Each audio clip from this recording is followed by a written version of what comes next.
Yo, salut tout le monde, c'est Mika Bifit, coach sportif en formation, passionné de musculation et de fitness avec un message, bâtir un physique mais aussi un état d'esprit. Aujourd'hui, je vous présente un bodybuilder français, donc je vous mettrai son palmarès dans la description. En attendant, bonne vidéo. Bonjour Raphaël. Bonjour. Donc tu es un athlète en bodybuilding. Oui. Donc je te laisse te présenter. Alors je suis Raphaël Dumarie, donc j'ai 44 ans. Je pratique le body depuis l'an 2000 maintenant. Donc ça fait pratiquement 18 ans. Et donc j'ai commencé suite à une blessure en fait que j'ai eue au football. Et je voulais retrouver donc mes capacités. Et donc pendant la rééducation, où justement j'ai dû aller en salle pour retrouver justement toutes les capacités physiques. Et ben, j'ai eu goût donc aux appareils, à la muscu. C'est comme ça en fait que je me suis inscrit après pour commencer la musculation. Du coup, tu as commencé à quel âge en fait? Alors j'ai commencé, j'avais 26 ans à l'époque. D'accord. Mais on peut dire que ça remonte un petit peu plus loin puisque je me souviens déjà quand j'étais ado, j'étais déjà fan de Schwarzenegger et des autres acteurs en fait un peu d'action. J'avais déjà collé en fait sur mes murs pas mal de culturistes sans vraiment savoir ce que c'était en fait parce que j'admirais déjà en fait cette beauté, ce côté esthétique. Et c'est vrai que de là j'avais déjà un peu le goût pour ce sport. Mais j'ai pas pu m'inscrire parce que mes parents voulaient pas à l'époque. J'habitais aux Antilles, donc ils pensaient que le fait de faire des muscles trop tôt ferait que je resterais trop petit. Et donc du coup voilà, j'ai eu cette petite limite, mais non. Donc je suis parti sur d'autres sports et puis j'ai retrouvé justement donc la muscu un peu plus tard, quelques années plus tard, une fois que je suis arrivé ici en fait. Du coup. Mais tu as toujours fait du sport un petit peu depuis tout petit? J'ai toujours fait du sport depuis que je marche. Tu as toujours été un sportif? Ouais, toujours. J'ai fait pas mal de judo, j'ai fait du football, j'ai fait du plongeon, de la natation, j'ai touché un peu à tout. Et c'est vrai que dans la muscu, dans le body, je trouve que c'est effectivement donc, la base de tout l'ensemble de ce sport-là. Parce que c'est un sport, il faut savoir. Le sport de tous les sports, un petit peu. C'est le sport de tous les sports, c'est un sport qui est très très ancien. Parce que quand on regarde un peu, même les fresques en fait, antiques, les sculptures en fait, qui sont faites par les grands sculpteurs en fait, de notre temps, on voit déjà les proportions en fait, qu'il y avait à l'époque. Ce qui sous-entend que tous ces soldats, tous ces guerriers qu'il y a eu par le passé avaient déjà, en fait, même à l'époque en fait, des gladiateurs, un entraînement physique. Et je pense que c'est un sport qui est très ancien et du coup qui est nécessaire justement à forger un corps pour affronter l'ensemble de tous les sports. Que t'a permis la musculation dans la vie de tous les jours, au niveau psychologique, physique, mais peut-être plus au niveau psychologique? Alors, dans la vie de tous les jours, en fait, la muscu pour moi, c'est avant tout la rigueur. La rigueur, en fait, avoir un cap. Je dirais, quel que soit l'objectif qu'on a, parce que c'est vrai que si on fait le parallèle avec le côté sportif, quand on prépare une compétition, on se prépare en fait avec un certain nombre de semaines en fait à l'avance. On sait à quelle date, quelle est l'échéance et où on veut arriver. Et du coup, c'est tout ce côté. Alors, il y a pas mal d'étapes, hein, je ne vais pas tout vous énumérer, mais c'est tout ce côté, je dirais, rigueur et séquencement qui m'intéresse et que je transpose en fait dans ma vie de tous les jours. Que ce soit justement dans le projet de vie familiale que j'ai avec ma femme, avec les enfants, que ce soit au niveau du travail, ou que ce soit au niveau de la santé, parce que j'ai été très malade il y a 3 ans. Et du coup, ce côté force de caractère a permis en fait de passer au-delà de la maladie et d'être sauvé justement par rapport donc, à toute cette rigueur liée au Du coup, cette force de caractère, elle est cultivée grâce à la musculation? Elle est cultivée grâce à la musculation. Qui, en fait, on est beaucoup plus fort parce que je dirais qu'on fait des efforts en fait en dessous les barres lorsqu'on s'entraîne. Et pour moi, en fait, c'était tous ces efforts donc, qui sont faits pour justement soit faire une répétition de plus, ou alors dépasser en fait un seuil qu'on a, fait qu'on a cette force de caractère pour justement, quand il y a des difficultés, être mieux armé pour aller justement au-delà et vaincre ces difficultés qu'on rencontre. Comment tu as appris au niveau de la musculation, tes bases? Est-ce que tu as lu des livres, rencontré des coachs? Alors un peu les deux en fait, hein.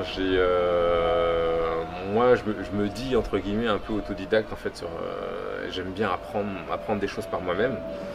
Et du coup oui, j'ai acheté des bouquins, Donc j'ai écouté, et justement là j'ai mon coach, donc j'ai eu pas mal de coachs en fait. Ça m'a permis de regarder un petit peu aussi eux leur approche, parce que chaque coach effectivement a une approche différente. Mais surtout j'ai fait des bonnes rencontres je pense tout au long de ma carrière, notamment déjà dans un premier temps avec un ami qui s'appelle Mike et qui m'a appris vraiment la base justement du culturisme, le goût justement de la scène. Après j'ai rencontré aussi une autre personne qui est devenue mon ami, qui s'appelle Fred Mompo, qui effectivement est connu dans le milieu, qui est le coach des stars, qui m'a énormément appris de choses. Pareil, j'ai rencontré aussi Anthony Bessala, qui est un grand champion international, qui a réalisé pas mal de shows, qui lui aussi m'a donné encore en fait de capacités justement à affronter tout ça. J'ai aussi Nicolas Dodi comme coach.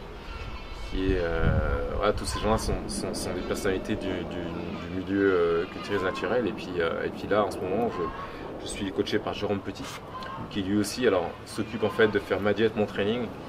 C'est aussi mon sponsor donc aujourd'hui. Et c'est une rencontre formidable parce que justement, il a une autre approche, parce que c'était déjà un sportif de haut niveau, au niveau professionnel dans le monde de la boxe. Il a une autre approche qui va encore plus loin du seul culturisme, qui est vraiment une approche en fait, je dirais là, très très mentale, beaucoup de projections en fait, pour justement avoir ce niveau qui est requis et qui est demandé en fait à tous les champions. Et du coup voilà, alors beaucoup de bonnes rencontres, beaucoup de livres et aujourd'hui pas mal d'internet aussi, parce que c'est vrai que on a la chance d'avoir justement les réseaux sociaux, YouTube et tout ça, sur lequel en fait il y a énormément de bonnes vidéos, comme la tienne sera d'ailleurs, cette interview, et comme tu feras plus tard bien sûr. Et du coup tout ça, ça permet effectivement d'avoir pas mal d'informations auxquelles on n'avait pas accès avant, et d'améliorer donc ses connaissances, et puis de trouver de nouvelles techniques d'entraînement, techniques de diète et tout ça, pour justement être encore mieux dans ce domaine. Et ce serait mieux quand même d'avoir un coach qui le suive, non? Je sais pas, que tu as tellement d'informations sur les réseaux et tout ça que des fois on s'en mêle un petit peu. C'est vrai que quand on a un coach dès le début qui donne déjà en fait les bonnes indications, donc un coach en qui il faut faire confiance en fait justement, ça permet de ne pas faire toutes les erreurs en fait dans lesquelles on peut tomber quand on débute et qu'on ne sait pas trop où on va. Moi j'ai une anecdote en fait, je me souviens quand j'ai débuté, ma première séance, c'était une séance de mollet, je me souviens encore. Et du coup, c'était à Sarcelles, pas trop loin d'ici. Et j'arrive sur la machine et du coup, je sens que je peux mettre assez lourd. Donc du coup, j'ai mis 100 kg en fait au niveau de la machine. Première séance de mollet. Je fais 20 répétitions. Et puis jusqu'à ce en fait que un gars vienne et me dise mais t'as mis bien lourd quand même pour les mollets. Je dis oui. Je dis bon c'est bon. Comme je faisais du basket, j'avais déjà entraîné mes mollets et tout. Donc, il me dit mais attention parce que tu as doublé en fait les plaques. C'est-à-dire c'était pas 100 mais du coup c'était 200 parce que c'était une machine qui était doublée. Et du coup, première séance, donc bien sûr, je suis resté une semaine assis dans mon canapé parce que c'était impossible de détendre la jambe parce que le muscle est tellement contracté et congestionné que j'ai presque fini à l'hôpital. Donc c'est des erreurs de débutants qu'on fait quand on ne sait pas du tout, qu'on ne sait pas dans quoi on va et qui seraient évitées effectivement, qui sont évitées si on a tout de suite en fait les bonnes informations, on fait les bonnes rencontres, on a la curiosité. Alors à l'époque, c'était pas le cas, Internet n'était pas développé comme maintenant, il n'existait quasiment pas, je crois. Mais aujourd'hui, avec tout ce qu'on a en fait en termes de réseau, de communication, d'information, vous tapez en fait aujourd'hui musculation sur internet et tu vas tomber en fait sur plein d'informations. Alors tout n'est pas bon à prendre, mais après il faut faire le tri parmi tout ce que tu trouves. Est-ce que tu peux nous parler de ton association de fitness, de bodybuilding naturel, depuis quand elle existe et pour quelles raisons elle a été créée? Alors c'est une association qui existe depuis maintenant 2015. Donc c'est l'AFBBN du coup, c'est la fédération, l'association dans laquelle je tire aujourd'hui. Et donc elle a été créée suite à la scission en fait d'autres associations liées en fait au culturisme et à la force athlétique. Et du coup on est parti, puisqu'on a perdu l'accréditation nationale, donc en fait le fait de se constituer en fédération française, du coup ça a été perdu et du coup on a dû monter en fait un autre type d'association pour continuer nos compétitions. D'où la naissance de l'AFBBN. Et là du coup je vais m'envoler vers un autre projet l'année prochaine, donc hors AFBBN du coup, puisqu'on va aller encore plus loin justement pour les athlètes qu'une association locale. On va essayer de toucher en fait une dimension un peu internationale avec la création en fait d'une nouvelle team pour l'année prochaine, d'un nouveau show qui aura lieu en juin 2019 sans doute, sur le site du Futuroscope également sans doute. avec une dimension internationale. Donc, il y aura des athlètes en fait, du monde entier qui pourront venir concourir dans ce show. Donc voilà, donc là il y a une modification justement de cette partie FBN qui sera faite, avec justement toujours le fait de prendre un panel d'athlètes de très haut niveau et de les amener donc sur des grosses compétitions naturelles internationales. Donc ça c'est aussi, je dirais, un peu les deux volets. On a le volet en fait du gros show qu'on va faire en France, et après prendre des athlètes en fait de ce show naturel pour les amener en fait sur les compétitions internationales, qu'elles soient faites aux States en fait, comme Olympia à Las Vegas, naturelles, ou alors donc en Europe sur les grosses compétitions avec l'INBA ou d'autres fédérations internationales. Toujours naturel. Toujours naturel. Okay. Par rapport aux stéroïdes, là, le fléau là qu'on entend un petit peu parler, ouais. Qu'est-ce que l'association, qu'est-ce que vous faites contre ça? Alors pour moi donc le dopage, les stéroïdes, c'est pas simple à combattre en fait, parce que je dirais chacun est libre de ses choix. Et malheureusement, on voit bien, c'est interdit par la loi. Il y a quand même en fait de la consommation qui est faite. Et du coup, plutôt effectivement que d'aller stigmatiser les gens, parce qu'au final, chacun est libre de faire ce qu'il veut. Nous, on fait des shows qui sont réservés au naturel, et on met en fait un certain nombre de critères qu'on veut en fait limitants par rapport aux gens qui se dopent. C'est-à-dire, on met des ratios, donc des rapports taille-poids. On va faire attention justement au morphotype. On a donc avant les compétitions une commission dopage où voilà, les athlètes sont interrogés, on regarde un peu leur ancienneté, parce que c'est vrai que le corps de quelqu'un qui a 20 ans de muscu ne peut pas être le même en fait de celui de quelqu'un qui a 3-4 ans. Tout ça avec l'expérience on arrive à le voir. Et du coup voilà, on préfère effectivement travailler sur nos shows naturels avec justement les athlètes naturels, que en fait justement ces choses soient respectées au niveau des athlètes, plutôt que de partir dans des combats sans fin qui seraient vraiment très très compliqués justement à mener de bout en bout, quoi. Parce que c'est vrai que le dopage n'existe pas seulement en fait en culturisme, en fait il y en a dans tous les sports. Et chaque année on voit effectivement des athlètes en fait voilà, qui sont chopés. Et du coup voilà, je crois que c'est très très difficile en fait à combattre de front. Donc moi j'y occupe pour nous plutôt effectivement dans nos compétitions voilà, de faire les choses bien, de faire les choses propres, et à chacun effectivement son libre arbitre par rapport à lui-même sur ces questions-là. Et du coup, est-ce que tu aurais un conseil juste pour dissuader peut-être les petits jeunes de 15 ans qui eux veulent avancer trop vite ou... Ça c'est sûr, quand j'ai des jeunes, alors, on le sent effectivement dans le discours, hein, quand on parle avec eux, ceux qui seraient plus ou moins tentés par l'utilisation des stéroïdes. Donc voilà, le meilleur conseil c'est de montrer comment on est fait, à quoi on peut ressembler effectivement naturellement. Après, pour eux le truc c'est que ils se disent ouais mais c'est long, ça fait 20 ans, je sais pas, alors, ça fait... C'est exactement ça. Le problème c'est qu'aujourd'hui, et ça c'est un gros problème, on veut tout de suite. Les jeunes en fait veulent tout de suite, ils veulent ressembler en fait à quelqu'un qui pousse depuis 15 ans tout de suite du jour au lendemain. Et c'est comme ça, c'est vrai que tout est beaucoup plus simple. Avant on attendait, on faisait la queue. Aujourd'hui dans le monde dans lequel on vit, tout est accessible très rapidement. Et pour accéder justement à cette qualité physique très rapidement, le raccourci effectivement c'est le dopage. Et pour les dissuader en fait il faut leur montrer les gens qui justement soit sont morts, soit en fait ont des problèmes de santé par rapport à ça. Les projeter sur en fait, c'est vrai que c'est pas simple de leur parler effectivement de la vie de demain, parce que le jeune il vit au jour le jour, c'est tout de suite, c'est maintenant. Et c'est vrai qu'ils n'ont pas forcément le recul en fait qu'on a quand on est un peu plus âgé sur l'avenir, sur soi-même. Mais voilà, on essaie en fait de leur parler, de leur dire qu'on a quand même des résultats sans les produits. Ils sont, c'est vrai, inférieurs en fait à ceux qu'on peut avoir sur stéroïdes, ça c'est sûr, c'est la vérité. N'empêche qu'au-delà de ça, voilà, on met en avant en fait un certain nombre de valeurs et de choses qui permettent justement à ces jeunes de faire le bon choix. On n'arrivera jamais à 100% en fait à interdire à quelqu'un qui veut faire quelque chose de le faire, ça c'est sûr. Par contre, on peut en fait, en étant un exemple soi-même, montrer à quoi en fait on peut ressembler sans stéroïdes, et puis essayer au maximum en fait de les orienter vers les bons choix. Du coup, par rapport aux stéroïdes, là, je pensais à un truc, c'est est-ce que plus en fait on prend de temps pour avoir le physique par exemple que tu as, et plus en fait on est fier, non, que brûler les étapes, en fait au final on sera peut-être moins fier de nous, parce qu'en un an on aura le body d'un gars qui a pratiqué, qui est beaucoup plus fier parce qu'il a beaucoup plus. Alors ça, je sais pas en fait comment en matière de fierté, comment ils s'inscrivent là-dedans. Ce que je sais, c'est que en fait, tous les exemples que j'ai de champions qui ont duré vraiment, mis à part quelques exceptions en fait de gars, mais c'est peut-être la génétique qui fait qu'ils n'ont pas eu de soucis. Moi, tous les exemples que j'ai vus effectivement de champions qui ont duré dans le temps, c'est plus effectivement des champions naturels. Moi, mon meilleur ami, en fait, l'un de mes meilleurs amis s'appelle Franz Zamouzin, il a 51 ans, il a 6 ou 7 titres de champion du monde, presque une dizaine de titres de champion de France. Et quand on voit son physique, en fait, on pense qu'il a 30 ans. C'est vraiment un physique naturel incroyable, en fait. Le gars, c'est un champion, il a déjà plus de 50 ans, et c'est vrai que ça donne vraiment envie, effectivement, de continuer dans cette voie-là. Alors après, expliquer ça à un jeune qui, lui, a 20 ans, c'est compliqué.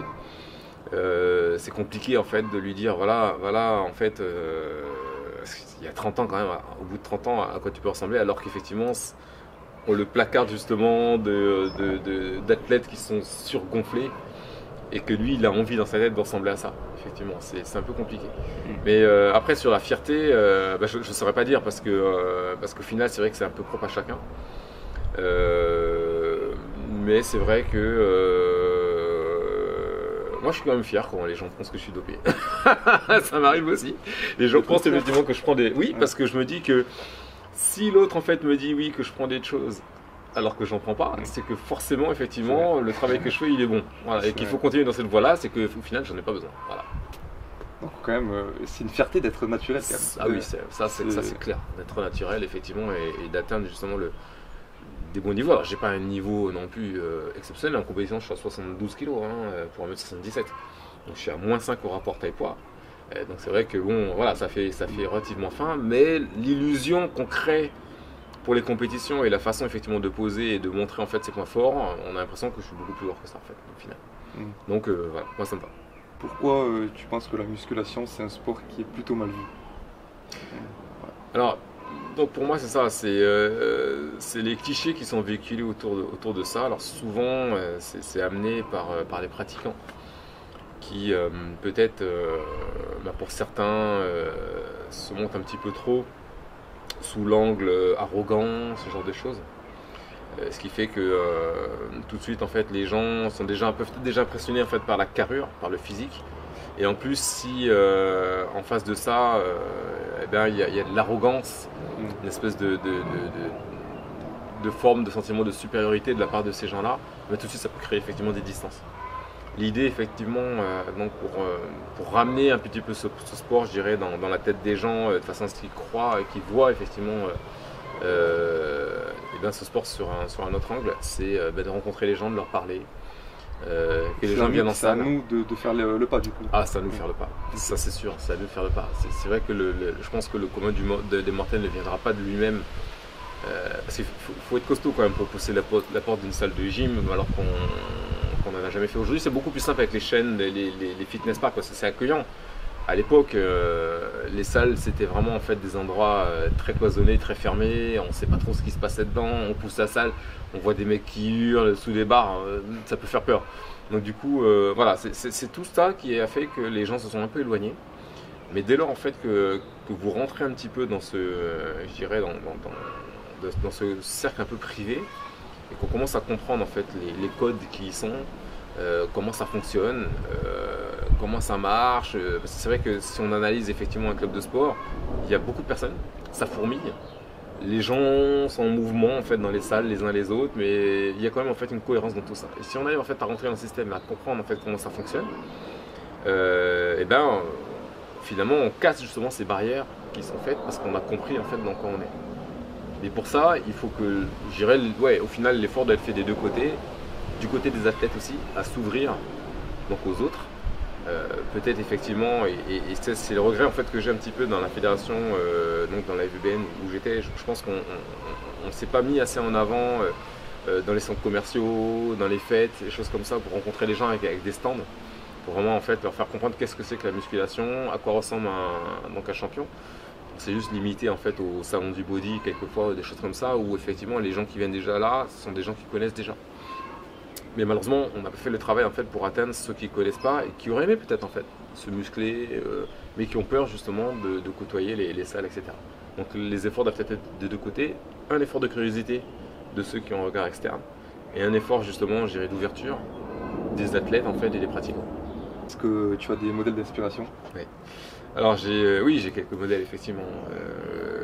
Alors, dans le domaine du sport, effectivement, bon, Arnold Schwarzenegger, hein, ça c'est sûr. Je pense que quand on est culturiste, on admire déjà. Oui, naturel ou pas, ça c'est pas.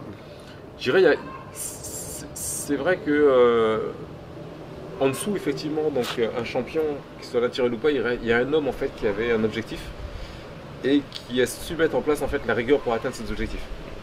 Donc Arnold, il a pris des produits, c'est sûr. Il n'empêche en fait que voilà, on est admiratif par rapport à son parcours, que ce soit son parcours d'athlète, où effectivement il a eu, je crois qu'il a eu 7 titres de champion. Son parcours en fait après d'acteur, où il a su justement s'imposer en tant que non-américain, que ce soit l'américain à Hollywood. Et après son parcours d'homme politique, où il a su justement naviguer, justement se transformer, apprendre tout seul encore. Pour justement arriver à être un homme politique reconnu aux États-Unis. Et je crois que ça, c'est un bon parcours.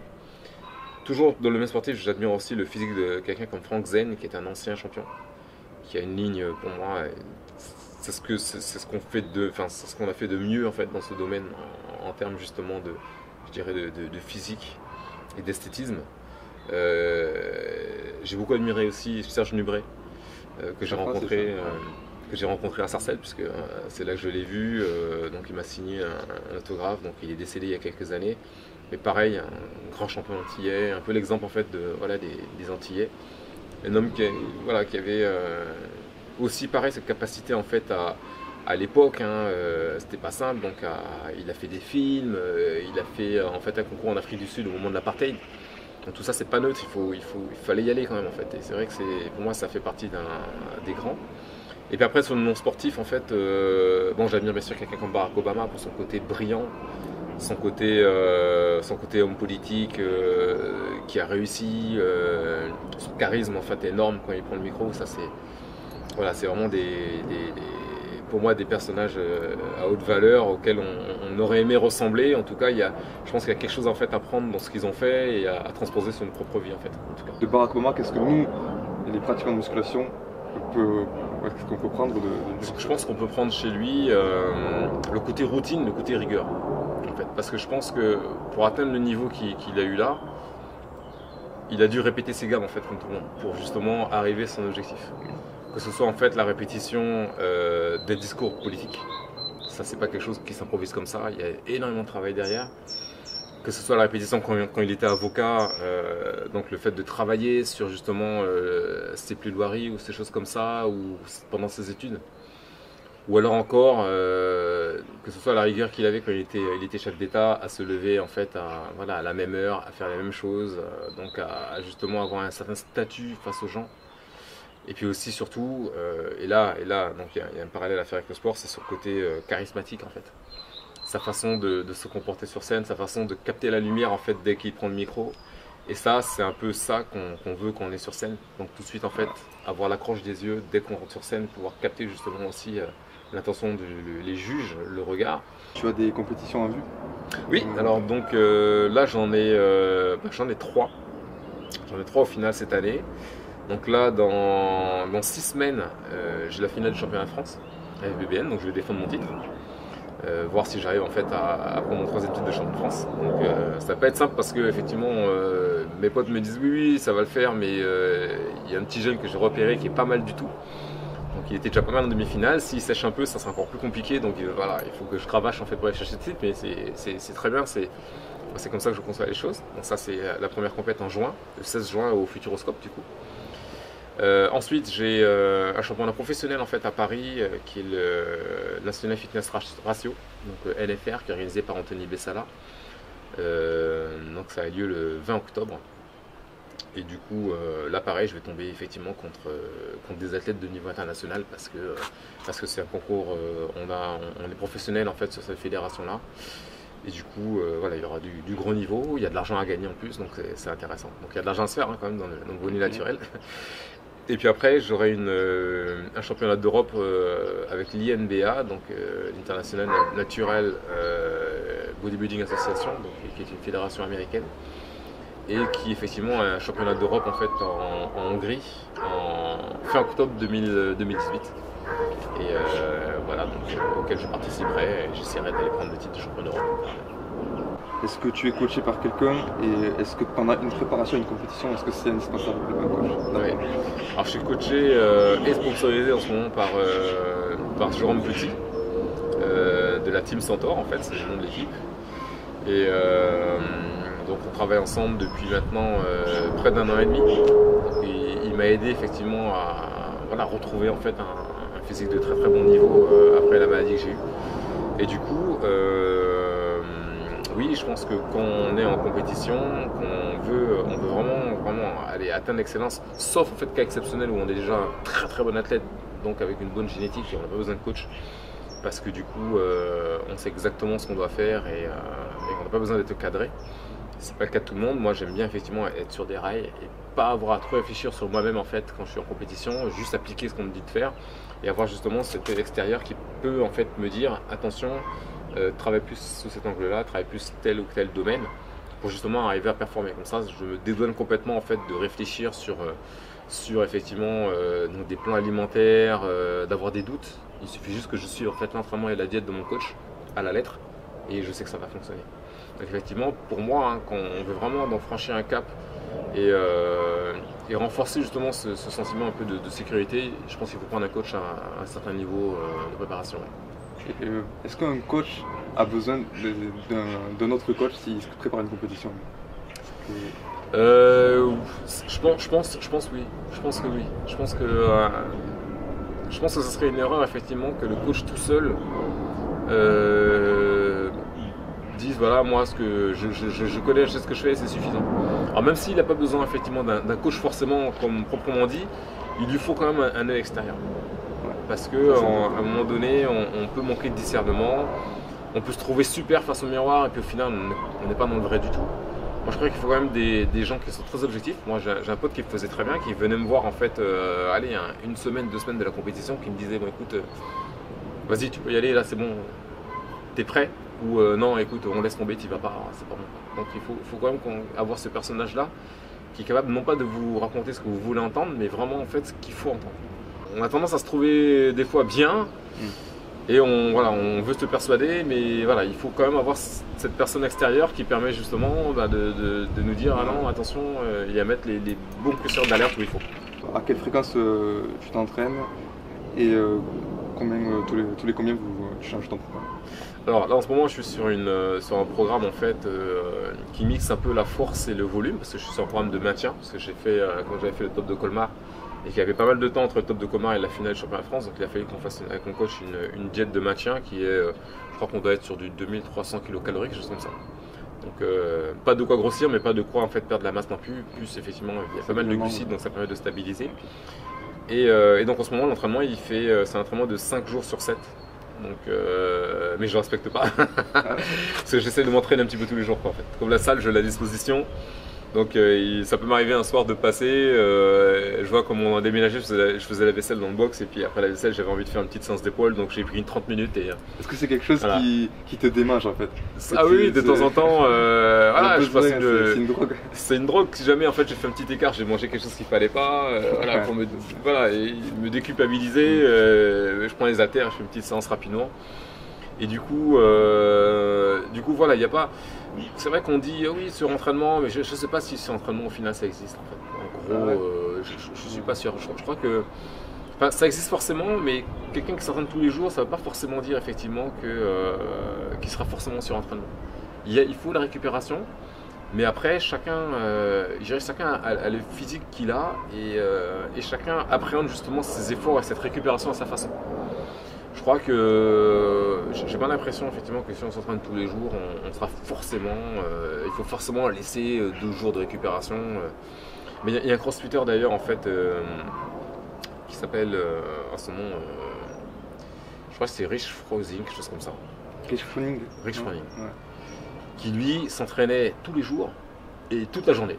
Et j'ai vu un reportage sur lui, c'était hallucinant. Le mec qui s'entraînait au moins 3-4 fois par jour. Tout le temps des efforts physiques, des muscle-up, plein de trucs. Et au final, il n'est pas en surentraînement, quoi. Le gars, son corps en fait demande effectivement ce besoin d'entraînement. Et à chaque fois, il va au-delà, et à chaque fois, il a été champion. Il a réussi en fait à faire des choses extraordinaires. Donc je crois effectivement qu'on est. Mais ça, tant qu'on ne le teste pas, on ne peut pas savoir qu'on est comme ça. Il faut savoir écouter son corps aussi. Il faut savoir parce que tout le monde n'est pas riche running et tout le monde ne pourra pas faire. Ouais, c'est vrai. Et c'est vrai que c'est pour ça que je dis que c'est propre à chacun. Il y a des fois où le corps il peut pas y aller. Il y a des fois où j'ai des séances de prête, mais je sens que je suis fatigué, donc j'y vais pas. Et c'est pas grave. L'essentiel c'est ça. Mais ça, on l'acquiert avec l'expérience. C'est effectivement avec les années et les années qu'on se connaît vraiment, qu'on sait ce qui est bon pour soi. Il y a des fois où j'ai des fringales, je me dis bon, allez, je vais manger ça. Mon corps le réclame en fait. Et le corps le prend, il régule en fait, et la diète en fait ne souffre pas parce que le corps l'a demandé. Et c'est vrai que ça, voilà, il faut être très très à l'écoute de soi-même et c'est transposable en fait à l'entraînement. Et puis après sur comment est-ce que je change de cycle, donc avec le coach en ce moment on se change à peu près tous les mois de séquencement. Soit on fait plus de force, après on tape plus effectivement. Là je pense qu'on va rentrer sur du superset. S'il va aller chercher justement cet épuisement musculaire et puis puisqu'on sera d'une approche, on va essayer en fait de virer un petit peu. Je pense que je lui prends un petit peu de gras quand même en fait entre Colmar et là, donc on va commencer à taper effectivement dedans pour retrouver un physique dur pour le championnat de France. Donc on va à mon avis mixer et partir pour sur un physique plus dur comme tu dis, donc faut mettre des méthodes, des techniques d'intensification. Oui, tout à fait. Okay. Tout à fait. Intensification, des repos beaucoup plus courts pour justement taper vraiment dans la masse rapidement, taper dans les graisses. Et voilà, et je pense que c'est dedans qu'on va partir là pour faire le championnat. Quel conseil tu pourrais donner à tous les petits jeunes ou les moins jeunes qui voudraient commencer la musculation? Alors donc le conseil c'est effectivement d'être curieux, de beaucoup se documenter. D'acheter des bouquins en fait, donc les livres de Frédéric Delavier par exemple sont très très bien faits parce que donc il y a une approche en fait très très physionomique, tournée justement vers le morphotype, et ça c'est important quand on débute. Après pareil, il y a aussi pas mal de conseils intéressants sur internet, donc des vidéos sur YouTube avec des youtubeurs en fait à suivre qui sont très pertinents dans ce qu'ils racontent. Il ne faut pas tous se suivre parce qu'il y en a beaucoup qui racontent des bêtises, mais il y en a pas mal effectivement derrière lesquels il y a de la vraie matière, il y a des choses à apprendre. Et puis surtout écouter les anciens dans les salles, les anciens ou même les nouveaux, enfin les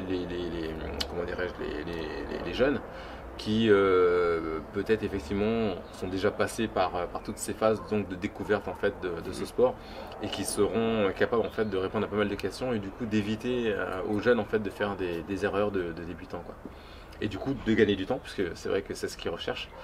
Sans brûler les étapes, mais gagner pas mal de temps parce qu'ils auront eu à la base en fait les bons conseils amenés par les bonnes personnes. Et pour quelqu'un en fait qui commence, est-ce que c'est pas mieux pour lui d'avoir un coach? Parce que pour les petits jeunes par exemple que je vois des fois, ils n'ont pas envie de lire un livre de Frédéric Delavier. Ouais. Alors est-ce que c'est pas mieux de prendre un coach qui directement de lire des livres? C'est sûr que prendre un coach, ça permet effectivement d'éviter de gagner du temps aussi. Après, il y a deux choses, c'est que le coach en fait il va être payant. Parce que le coach il se documente, il passe un certain nombre de temps, donc c'est vrai que il faut payer. Alors les tarifs en fait ça dépend, on se voit 80 € par mois, ça peut aller jusqu'à 200, donc ça dépend.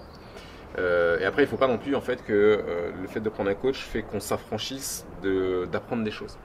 Parce que pareil, ce sport, c'est un sport en fait où on doit apprendre continuellement sur soi-même, apprendre en fait à savoir ce qu'on fait, qu'est-ce qu'on met dans son assiette, qu'est-ce qu'on mange, pourquoi on le mange à quel moment, pourquoi tel mouvement est à favoriser par rapport à tel mouvement parce que mon corps est fait de telle façon. Et c'est vrai que c'est un sport qui est riche dans ce domaine-là parce qu'au final, on apprend beaucoup de choses. Moi, j'ai pas mal en fait d'amis ou de collègues de travail qui sont impressionnés sur les connaissances. Alors, non pas que j'ai, parce que je n'ai pas énormément de connaissances non plus, mais en termes de diététique, j'ai aidé beaucoup de monde parce qu'avec des choses simples, en fait, on peut déjà arriver à faire un plan alimentaire de base qui permet justement de perdre du poids tout en gardant sa masse musculaire. Ou alors on est capable en fait de guider les gens en salle, d'expliquer en fait pourquoi tel ou tel mouvement sera plus efficace que tel mouvement par rapport en fait à tel muscle. Et c'est vrai que tout ça, il faut quand même en fait l'apprendre parce que ce serait dommage justement de pratiquer un tel sport de passer pas mal de temps en fait en salle et puis de rien apprendre au final de tout ça et surtout de pas transmettre plus tard en fait aux autres. Et c'est vrai que ces jeunes, ouais, ils veulent, c'est plus je veux de la masse musculaire, je veux être musclé Ouais. et je veux rien apprendre. Ouais, exactement, c'est tout de suite, il faut que ça fonctionne en appuyant sur un bouton, mais malheureusement, voilà, sauf si effectivement on va vers une société médiocre, donc c'est un petit peu le cas aujourd'hui, mais justement pour ne pas aller vers ça, il faut quand même qu'ils puissent avoir Donc, cette du coup, on peut matière. prendre un coach quand on commence, mais Oui.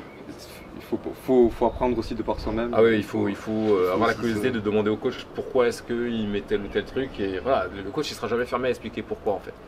Et du coup, beaucoup prennent les diètes, ne demandent pas des explications, et après posent pas mal de questions, alors que tout ça, effectivement, pour les gens qui prennent un coach, peut être expliqué, le coach peut l'expliquer largement. Si c'est un bon, il peut expliquer pourquoi il met toutes les lignes en fait d'une diète. Dans une diète, en fait, tout ce qu'on mange a un rôle normalement en fait, dans ce sport-là. On ne mange pas parce qu'il faut manger, il y a une raison à tout. Ouais. Moi, quand mon coach me met donc du persil avec du citron, voilà, je sais pourquoi. Donc voilà, c'est important. Ok. On va finir avec un petit conseil pour sécher pour cet été. Ouais. C'est un petit conseil. Alors, un petit conseil de diète, bon, concombre, poulet. Ok, ça va être un petit peu compliqué pour manger ça tous les jours. Voilà, c'est ça, concombre, poulet, alors concombre, et puis ouais, j'aurais beaucoup de légumes verts, hein, beaucoup de légumes verts, salade, haricots verts, donc des protéines, donc poulet, Manger moins de blanc glucides d'œuf, aussi. faire attention aux glucides. Alors si effectivement c'est pour l'été, donc là il reste très peu de temps, donc je conseillerais peut-être en fait allez, de ne pas dépasser. Voilà, alors ouais, parce que c'est là, il ne faut pas dépasser les 200 grammes par exemple de riz ou patates douces en fait par jour. Ça va, ça se tient encore et c'est pas très haut. Peser cru. Peser cru, ouais, peser. Non, peser cuit. Peser cuit. Ah, ça fait vraiment pas beaucoup par jour. Ah oui, oui. Ah, oui, non, c'est pas beaucoup. Ah ouais, d'accord. Ah oui, bah oui, c'est ça. Ok. Oui, peser cuit et puis cardio et séances de sport très intenses. En fait. Voilà. Et logiquement, et puis bon, bien sûr. Hein, boissons gazeuses, les sucreries, tous les aliments déjà préfabriqués, tout ça à éviter quoi. Vraiment cuisiner soi-même et savoir ce qu'on met dedans. Et puis éviter justement l'alcool, tout ça, c'est même pas la peine. Merci à toi. Bon.